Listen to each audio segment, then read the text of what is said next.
When I received the invitation from TEDx Adams Morgan, it came with a BYOC, and so this is the chair I decided to bring. I'm warning people in the front of the audience that sometimes it speeds up. So be careful. Okay. Today I'm going to talk about crowdsourcing diversity to inclusion. It is the intersection between social media and diversity that will exponentially drive inclusive workplaces and irrevocably alter corporate and organizational environments. Now, why is this important? Our nation is encountering a perfect storm. And that perfect storm is not the sea that from the movie, but it is the convergence of economic crisis, major multicultural shifts, unemployment versus critical skill shortages, and globalization. So this perfect storm, corporations are not prepared to navigate. They lack the cultural competence to effectively address the change that's coming. So we need to find ways to make a difference. And so that's where we look at diversity and inclusion. It is our economic survival, our economic survival, sustainability, and success will be based on moving organizations forward. The processes that they currently utilize fail to make any difference. In fact, we are at the point where organizations are completely unable to shatter the glass, concrete, tortilla, bamboo, and rainbow ceilings. So let's talk about this a little bit more. Okay, let's see what we have here. Okay, we have a demographic tsunami facing this nation. Women have surpassed men in the workplace.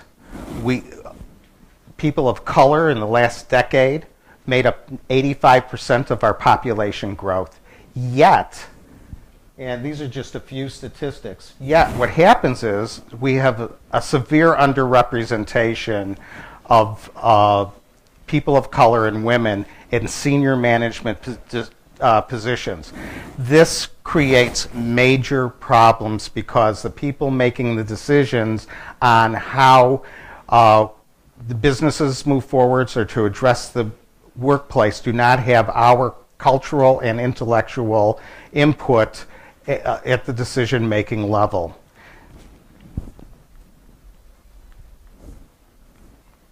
So, I'm going to go back. So basically what I wanted to do is demonstrate this. And I'm going to do this. Andres Tapia, who wrote The Inclusion Paradox, coined the phrase, diversity is the mix and inclusion makes the mix work. So what we have here is corporate America 2 decades ago. Or it's known as homogenized milk. So the next thing that they did is they launched diversity recruitment initiatives. But as you can see, pour in a little more. And there's a reason why you have to keep pouring a little bit more. And that's, as you can see, employees tend to end up on the bottom. So this is, you can't just drop diversity in. What you need to do is you need to stir it up, agitate it, and intentionally do that. So that way you can have people at all levels of the organization. But there's still a problem with this. It's one flavor. Organizations tend to want everybody to think alike and act alike. That will not create change. And what happens is you end up with corporations recruiting but failing to retain talent, you get a revolving door. And so, again, what is the way to go about this? Actually, when people go into the door, they end up seeing a sign that says, hired for diversity, rewarded for conformity. And so, and let's say that again, hired for diversity, rewarded for conformity. Okay, as I said, it doesn't make change. So what happens is that we need something like this salad, where the unique, complex flavors contribute to the organization. And by the way, I'm going to share this with you. We have some great dressings. So, and it's those flavors. The return on inclusion investment brings to the table, it reaps the talent, unique perspectives, cultural knowledge, creativity, and energy of the emerging workforce. It also means that you're creating new ideas, diversity of thought, and that's how internal and external change will occur. And within organizations that get it, what you see is they not only recruit, but they onboard, mentor, engage their employees. They take their employees through multiple stages so that they can advance in the workplace and continue to contribute to both business success as well as organizational success effectiveness. So,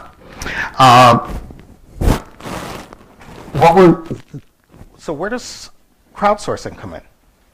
Well, crowdsourcing comes in this way, and this is where the difference is. Instead of the traditional recruitment methods that tend to, and where these organizations that stay like this, what happens is that they also totally eliminate the very talent, not totally, but pretty much eliminate the very talent they're trying to recruit through their corporate culture, organizational barriers, and unconscious bias, and micro inequities. So what I have here is an example of a company that is far from a technology company as possible. This is a food and service organization, a food and cafeteria type organization. Yet they have been leading the way. They're one of the companies that lead the way. It happens to be Sodexo, but you have Cisco and other organizations, the technology organizations that truly reap the talent.